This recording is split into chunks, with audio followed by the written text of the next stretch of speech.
அரசியல்வாதி கிடையாது, சினிமா நட்சத்திரம் கிடையாது, ஆனா அவருக்கு 0 ஹேட்டர்ஸ். இந்தியா முழுவதும் அவரை நம்ம எல்லாருமே மனசார நேசிச்சோம் அப்படின்னு தான் சொல்லணும். அவர் தான் டாக்டர் APJ அப்துல் கலாம். எனக்கு மிகவும் பிடித்த மனிதர்.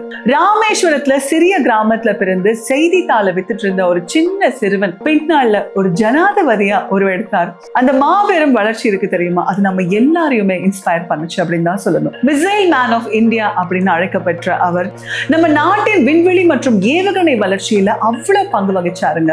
நம்ம எல்லாருமே அவரை நேசிச்சோம் அப்படின்னா பதவிக்காக நினைக்கிறீங்களா? கிடையாதுங்க.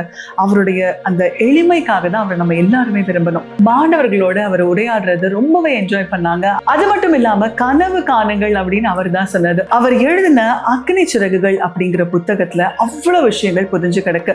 இந்த வீடியோ நீங்க பாக்குறீங்க, இன்னும் அக்னி சிறகுகள் படிக்காம இருந்தீங்கன்னா கண்டிப்பா போய் படிங்க. அது மட்டும் இல்லாம அவரோட மறைவு நம்ம எல்லாருக்குமே நெஞ்ச உலுக்கிருச்சு அப்படின்னு தான் சொல்லணும். 2015 மாணவர்களுடன் பேசிக்கொண்டிருக்கும் பொழுதே அவருடைய உயிர் தெரிந்தது. என்னால அந்த வீடியோ இன்ன வரைக்கும் என் கண்ணுக்குள்ள ஞாபகம் இருக்கு. ஒரு மனுஷனுக்கு தான் பிடிச்ச தொழில் செய்து கொண்டிருக்கும் பொழுதே உயிர் பிரிவது என்பது அத்தனை பெரிய பாக்கியம். அவரை ரொம்ப புண்ணியம் பண்ணியிருக்காரு போல. இன்னும் சில வருடங்கள் வாழ்ந்திருக்கலாமே அப்படின்னு நம்ம எல்லாருமே நினைச்சோம். பட் இப்ப அவர் நம்ம கூட இல்ல. அவருடைய நிறைய விஷயங்கள் இருக்கு. அந்த மாதிரி சுவாரஸ்யமான விஷயங்கள் அடுத்தடுத்த வீடியோஸ்ல நம்ம பார்க்கலாம். 25+ branches and still growing. Arabian Garden Seafood Restaurant.